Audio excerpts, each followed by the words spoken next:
After the stage collapse, the legendary orchestra conductor stayed silent, but what her quiet sheet music assistant whispered changed everything. The stage collapsed mid-performance. Not metaphorically. Physically. 1 second, Maestro Ilera Vaz stood before a full orchestra inside the historic Hallberg Opera Pavilion. The next, the wooden riser beneath her cracked like a gunshot. Gasp. Screams. Violins shrieked into silence. Ilera disappeared in a cloud of dust. When the light stabilized, she was lying still beneath twisted music stands, blood threading down her temple. The audience froze. Someone whispered it. She pushed the structure too far.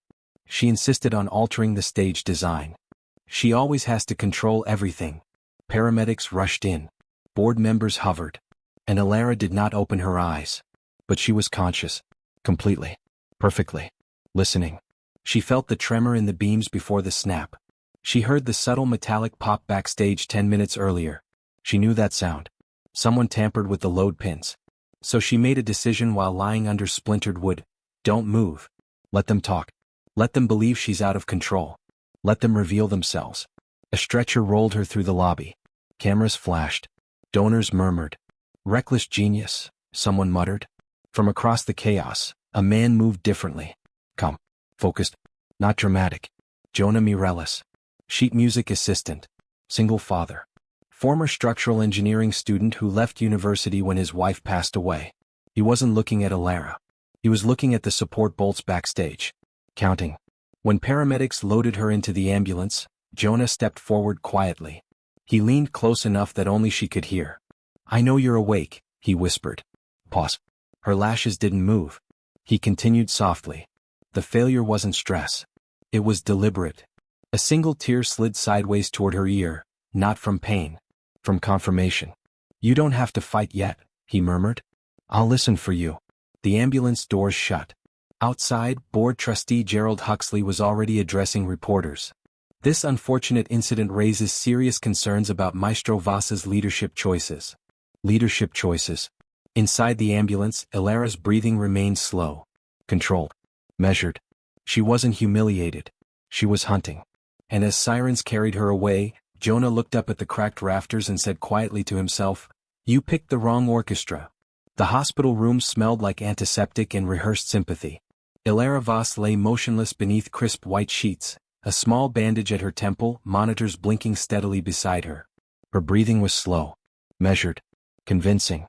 The doctor had confirmed a mild concussion. Observation only, he'd said. She's unresponsive but stable. Unresponsive. Ilera almost smiled. Because she could hear everything.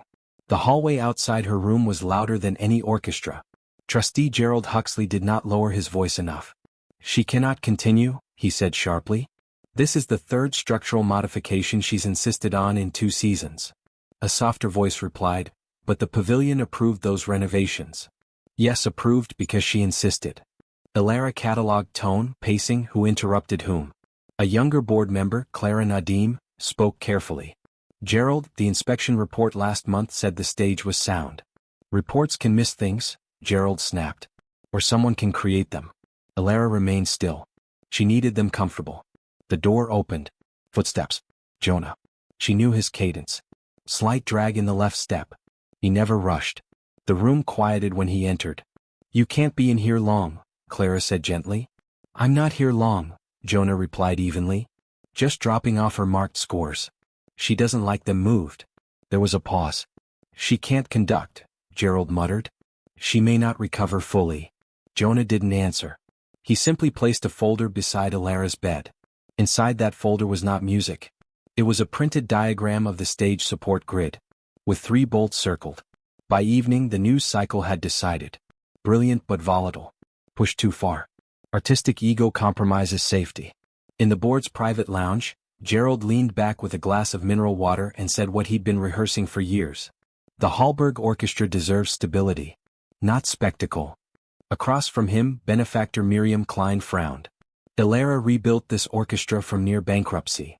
And now she's become bigger than the institution. That was the truth underneath it all. She had become indispensable. And some people fear what they cannot control. Clara shifted in her chair.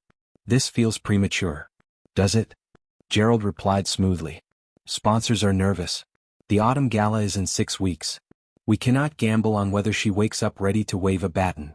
He smiled thinly. If she even wakes up. Back at the pavilion, Jonah walked onto the darkened stage. The collapsed section had been taped off. He crouched, fingers brushing splintered wood. He wasn't emotional. He was methodical. 3 load pins removed, he murmured to himself. A voice echoed from the back. You shouldn't be in here. Jonah stood. Stage manager Irene Vasquez stepped forward, arms crossed. I locked this area. Yeah, Jonah replied calmly. You did. She narrowed her eyes. You think this was sabotage? I think wood doesn't unscrew itself. Irene's jaw tightened. Careful. I am. Silence stretched. Finally she sighed. You know what this place was like before her? I do. Donors dictated repertoire. Musicians were terrified. We were playing safe music for safe applause. Jonah nodded. She changed that. Yes. And some people miss safe. Jonah stood. You saw something. Irene hesitated. Then quietly, I saw Gerald backstage before the second movement. Jonah's eyes sharpened. He said he was checking acoustics. Trustees don't check acoustics. No, they stood in the dim light, the weight of implication settling between them. Why not tell the board? She asked. Jonah's voice was steady. Because right now they're telling on themselves. The next morning, Jonah found an envelope in his locker. Inside, a typed letter. In light of recent events, the board is reviewing staff alignment. Loyalty to the institution during transition will be considered for promotion. No signature. But Gerald's scent was all over it. Jonah folded the paper once. Then twice. He didn't tear it. He slipped it into his jacket pocket. Later that day, Clara approached him in the corridor. You're close to her. I work for her. That's not what I meant. He held her gaze. She trusted you. She trusts the orchestra, Jonah replied carefully. Clara exhaled. Gerald is pushing for an emergency leadership vote. When? 48 hours. That was fast. Too fast. Why? Jonah asked. Clara hesitated. He has investors ready to sponsor a new direction. More commercial programming. Touring contracts. A brand relaunch. Jonah almost laughed. She nearly died in their rebranding. Clara looked ashamed. Do you believe she caused this? He didn't blink. No, then why isn't she defending herself? He almost smiled. You've met her. Clara did not understand. Not yet. That evening, Miriam Klein entered Alara's room alone. She stood beside the bed. I don't know if you can hear me, she whispered. Alara heard every syllable. You were difficult sometimes. Fair. But you made this orchestra fearless. Pause. If you wake up and fight this, I won't stand in your way. Footsteps approached outside. Miriam quickly straightened. Gerald entered. How is she? Still unresponsive. He studied Alara's still form. Then leaned closer than necessary. You pushed too hard, he murmured softly. Institutions outlast individuals. Alara counted his breaths. 5 in. 5 out. Control. He stepped back. Prepare the vote. At home, Jonah sat at the kitchen table helping his 8-year-old son Mateo build a cardboard bridge for school. Does it need to hold weight? Jonah asked. Mateo nodded seriously. 5 books. Jonah smiled faintly. Then the joints matter more than the surface. Mateo squinted. What does that mean? It means what you don't see keeps things standing. Mateo looked up. Like you. Jonah blinked. Why me? You're quiet. But when I get scared you don't. Jonah reached over and ruffled his hair. Being quiet isn't the same as being weak. Mateo considered that. Is your boss weak? Jonah's mouth curved. No, then why are people acting like she is? Because they mistake stillness for surrender. But he only said, because sometimes the loudest story isn't the true one. Mateo nodded, satisfied. Then, are you going to fix it? Jonah paused. I'm going to hold weight where it matters. Backstage whispers grew. She's finished. She built this place. She almost killed us. You think she'd risk her own musicians? Arguments flared. Violinist Petra slammed her case shut. If she's gone, I'm gone. Cellist Armin frowned. We need stability. Stability? Petra snapped. You mean predictability. Jonah listened but did not intervene. They had to choose freely. No pressure. No manipulation. That was the difference between leadership and control. The board meeting was announced publicly. A leadership transition vote. Press invited. Speed was his weapon. He wanted resolution before questions formed. Before suspicion matured. Before Elara could wake up. In a private call with investors, Gerald said confidently, "By the end of the week, the orchestra will have new direction. One that prioritizes market viability." "And the conductor?" someone asked. "She will retire gracefully." Gracefully. In her hospital room, Elara listened as Clara relayed this to Miriam. "Retire." She almost laughed. Her fingers twitched under the blanket. Just slightly. Just enough. Jonah noticed when he visited later. He stepped close. "They've scheduled the vote for noon tomorrow," he murmured. Silence. "They think you're out." Stillness. "They think I'm irrelevant." A breath shift. Barely perceptible. His voice softened. "You don't have to fight loud." He placed something beside her pillow. A small voice recorder. "Just in case you decide to speak." He leaned closer. "You taught us timing." Her heartbeat monitor ticked steady. But inside her chest, something sharpened. Tomorrow. Let them gather.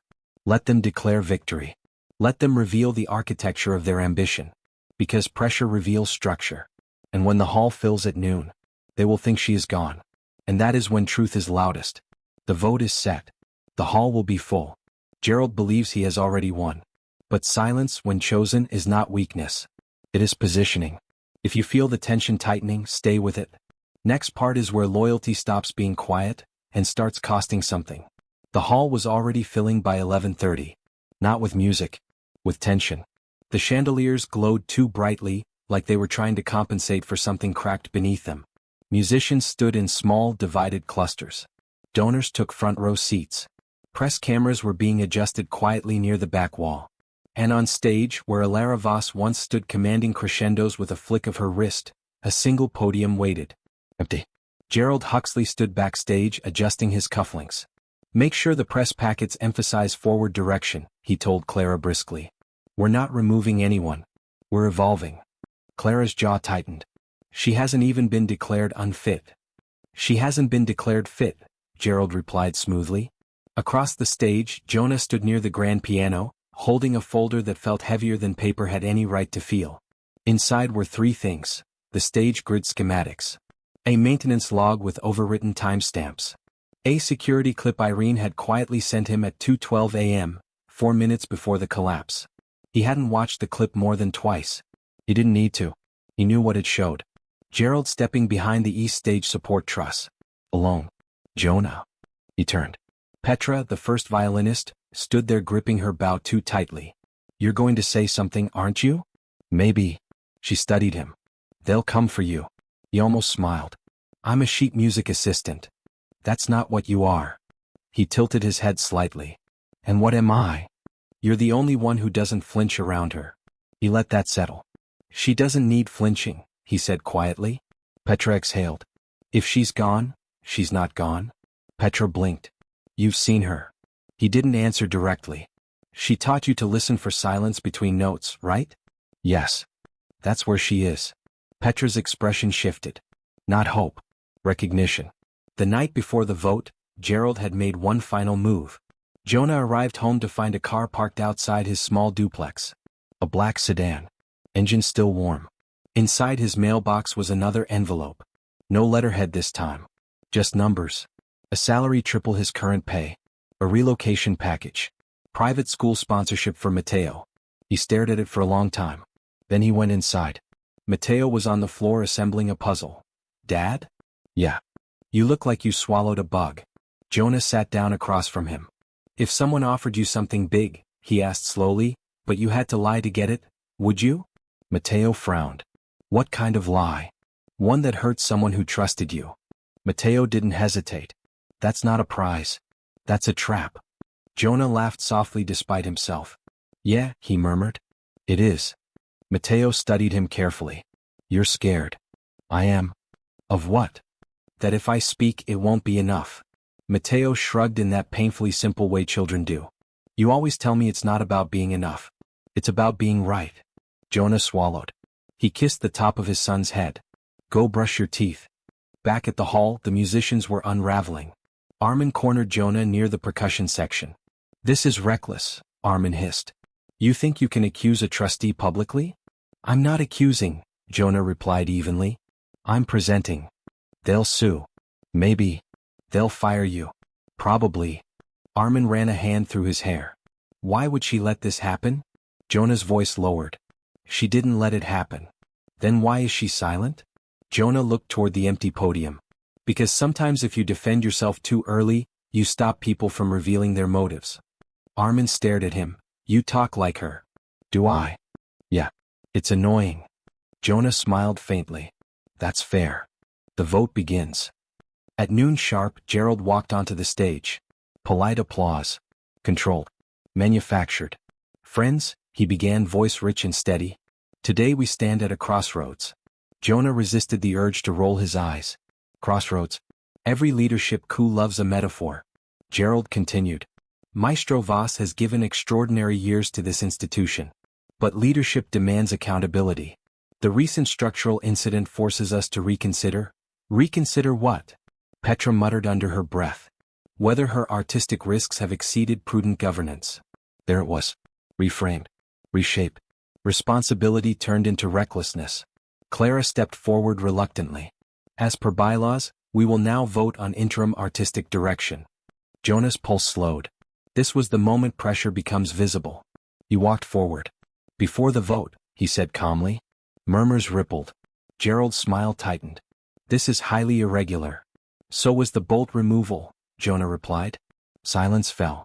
Complete. Gerald's eyes sharpened. Careful. Jonah stepped onto the stage. He didn't look heroic. He looked like what he was, a tired single father in a wrinkled jacket holding a folder. I don't speak often, he began.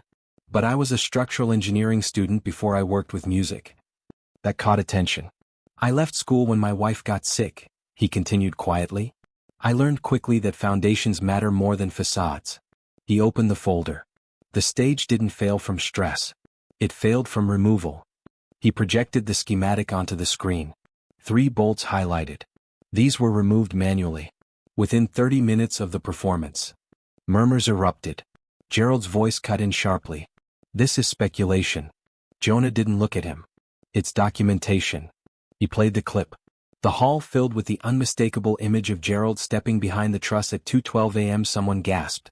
Clara covered her mouth. Gerald stepped forward aggressively. This is manipulated. Is it? Jonah asked calmly. His voice did not rise. He didn't shout. He didn't accuse. He simply let the footage loop once more. The room began to tilt, not physically but morally. And that's when Gerald made his mistake. He laughed. A short, sharp, dismissive laugh. You think this proves intent? He snapped. Trustees inspect facilities all the time. You're a stagehand playing detective. Stagehand. There it was. Belittling. Predictable. Jonah nodded once. You're right, he said evenly. I'm not powerful. Gerald smirked. But she is, Jonah continued quietly. The room shifted. She rebuilt this orchestra without cutting a single musician during budget collapse. Petra nodded sharply. She doubled youth scholarships. Murmurs of agreement. She refused corporate programming deals that would have turned this place into background noise. Armin straightened slowly. And she trusted us to be brave. Silence deepened. Gerald's confidence flickered. This is emotional manipulation, he barked. Jonah shook his head gently. No. This is alignment. Then he said the one thing that shifted everything. She knew. A collective inhale. She knew something was wrong before the collapse. That's why she delayed the final crescendo. Petra's eyes widened. She changed the tempo, she whispered. Yes, Jonah said softly. She slowed us down to minimize weight distribution. The orchestra froze. She saved us. The narrative cracked. Gerald's face paled. That's absurd. Is it? Jonah asked quietly. Because if she hadn't altered tempo, the entire riser would have collapsed at peak load. The room turned. Not toward Jonah. Toward Gerald. Gerald's voice hardened. You've destroyed your career. Jonah met his gaze calmly. I can rebuild a career. And your son? Gerald added coldly. Stability matters. That did it. A line crossed. Jonah's voice didn't shake. You don't get to use my child as leverage. The room went still. I don't need your sponsorship, Jonah continued. My son needs to see me stand upright. No theatrics. No yelling. Just truth. And it landed harder than any shout could. Security stepped forward cautiously. Clara's voice trembled slightly. Gerald, this requires investigation. Gerald looked around. For allies. For certainty. But confidence evaporates fast when exposed to light. This is a smear campaign, he insisted. Then submit to review, Miriam said firmly from the front row. Gerald's jaw tightened. The countdown wasn't on a clock. It was in faces turning away from him. He overplayed. He underestimated. He assumed silence meant weakness. And now the foundation was cracking under him. Jonah stepped back from the podium. He didn't gloat. He didn't stare. He simply returned to stand beside the orchestra. Beside the people Elara trusted. The vote had not yet been called. But the room had already shifted. And in a hospital room 3 miles away, a monitor beeped slightly faster. Because Elara Voss had heard the live stream. Every word. Every tremor. Every moment Jonah chose integrity over safety. Her fingers curled slightly against the sheet. Not from anger. From precision. The moment was nearly ready. And when she walks back into that hall, it will not be loud. It will not be chaotic. It will be exact. If your chest feels tight right now, that's intentional. Next part is where silence stops listening and starts conducting. The hall had not emptied. No one wanted to leave. The vote had stalled. Gerald stood on stage, jaw tight, composure thinning by the second. Board members whispered in tense clusters. Musicians remained seated, instruments resting in their laps like unanswered questions. Jonah stood quietly near the first violin section. He had said what needed to be said. Now came consequence. Clara stepped toward the microphone. In light of the footage presented, this vote is suspended pending formal investigation. Applause didn't erupt. It exhaled. Oh, relieved. Gerald's voice cut through it. This is hysteria. A manipulated narrative driven by a disgruntled employee. Jonah didn't respond. He didn't need to. Because the back doors of the hall opened. Not dramatically. Not with spectacle. Just the soft click of hinges. And every head turned. Elara Voss walked in. No hospital gown. No wheelchair. Simple black trousers. Long coat. Hair tied back neatly. A faint healing bruise at her temple. Alive. Awake. Composed. The room froze. Gerald's face drained of color. You, he began. She walked forward at an even pace, heels steady against the marble. I was advised to rest, she said calmly as she approached the aisle. I've rested. The silence was electric. Jonah didn't move. But something in his shoulders loosened. Elara reached the front row. She didn't look at Gerald first. She looked at the orchestra. Petra's eyes were glassy. Armin sat upright, stunned. Thank you, Elara said softly. 2 words. They landed like a chord resolving tension. Then she stepped onto the stage. No rush. No raised voice. She faced Gerald. You accessed the East Support Truss at 2:12 a.m. Gerald straightened reflexively. I was inspecting. You are not certified for structural inspection. That is irrelevant. No, she replied gently. It is specific. Murmurs. She continued, voice steady. You signed a private redevelopment contract at 1:43 a.m. The same night. Clara's breath caught. Coincidence? Gerald snapped. Possibly, Elara allowed. Which is why I didn't accuse you. He blinked. She stepped slightly closer. I changed the tempo in the second movement because I felt instability beneath my feet. The orchestra shifted collectively. I slowed the percussion. Reduced load vibration. Petra whispered, she did. I signaled for reinforcement backstage. Irene nodded sharply from the wings. I delayed the crescendo to minimize structural strain. She let the silence stretch. I did not fall because of recklessness. Her gaze finally locked on Gerald's. I fell because someone miscalculated integrity. The hall went utterly still. Gerald tried to recover footing. You have no proof of intent. No, she agreed softly. Intent is yours to live with. That landed harder than accusation. Clara stepped forward slowly. Gerald Huxley, effective immediately, you are suspended pending legal review. Security approached. This time they didn't hesitate. Gerald looked around desperately. For this, he hissed. For a misunderstanding? Elara's expression didn't change. For a breach of trust, she corrected. As he was escorted out, he threw one last attempt over his shoulder. You're still vulnerable. You nearly lost everything. Elara watched him calmly. Nearly, she said. The doors closed behind him. And the hall breathed again. Elara turned to the board. I will not preside over vengeance, she said evenly. But I will not allow fear to dictate direction. Miriam stood slowly.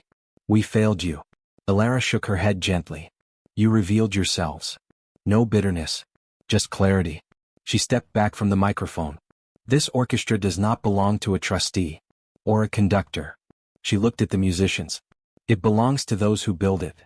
Then, something unexpected. She turned toward Jonah. Mr. Mireles. He stiffened slightly. Yes, maestro. She gave him a look, not hierarchical. Not distant. Grateful. Will you join me? He hesitated only half a second before stepping onto the stage. The contrast was striking. Legend and assistant. Spotlight and shadow. She addressed the hall. When I rebuilt this orchestra, I looked for musicians who listened. Her eyes moved briefly to Jonah. Listening is rarer than talent. A ripple of quiet agreement moved through the room. Yesterday, she continued, a man with no title, no voting power, and everything to lose chose integrity. Jonah swallowed. This institution survives because of people like him. No dramatic swell. No standing ovation. Just something warmer. Respect. Elara turned to him quietly, microphone lowered. You protected the foundation. He shook his head slightly. You built it. A faint smile curved her mouth. Foundations require maintenance.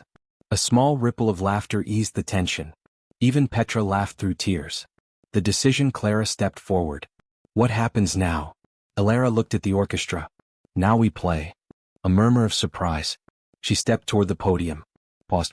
Then looked at Jonah again. Stay. He did.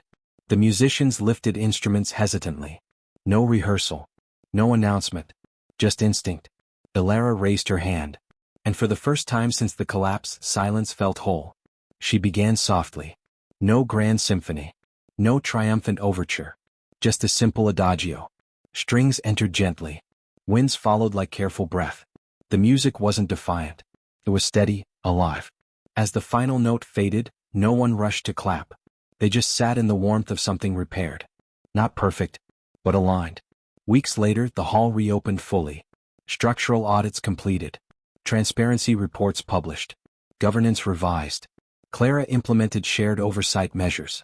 Miriam increased funding without control clauses. And Gerald's name quietly disappeared from plaques. Elara reduced her public appearances. She delegated more. Listen more. One evening, long after rehearsal ended, she found Jonah backstage coiling cables. You could delegate that, she said lightly. So could you, he replied. She leaned against the piano. I owe you. He shook his head immediately. No, yes. He met her gaze carefully. You trusted us first. The word us lingered. Not him. The orchestra. The community. Matteo ran across the stage unexpectedly, small sneakers squeaking. Dad. I finished my bridge project. Jonah looked mildly horrified. Matteo? Elara crouched down. Does it hold weight? She asked gently. Matteo nodded proudly. 5 books. She smiled. Then it's well built. Matteo grinned and ran back toward the lobby. Elara stood slowly. You're raising him well. Jonah shrugged slightly. I'm trying. She studied him. You never asked for recognition. I didn't need it. Why? He thought for a moment. Because I already knew who I was. There was no arrogance in it. Just quiet certainty. She nodded slowly. That's rare. They stood in comfortable silence. No tension. No unresolved electricity. Just shared understanding. Finally, she said softly, You were right, you know. About? Silence. He tilted his head. It isn't weakness. She smiled faintly. No. It's timing. Outside, the evening air drifted through the open stage doors. Warm. Gentle. Uncomplicated. Elara stepped toward the exit. Rehearsal at 9, she said lightly. He smiled. I'll be early. I know. As she walked out into the fading light, Jonah watched for a second. Not in awe, not in distance. Just respect. Behind them, the hall stood steady. No cracks. No hidden strain. Because what nearly collapsed had been rebuilt correctly. Not louder. Stronger. And as the doors closed softly, the orchestra lights dimmed to a calm glow. Foundations don't need applause. They just need to hold. If this story left you feeling steady, seen, and quietly satisfied, stay with us. There are more stories where strength whispers before it wins. Subscribe, not because you're told to, but because something in you recognizes home here.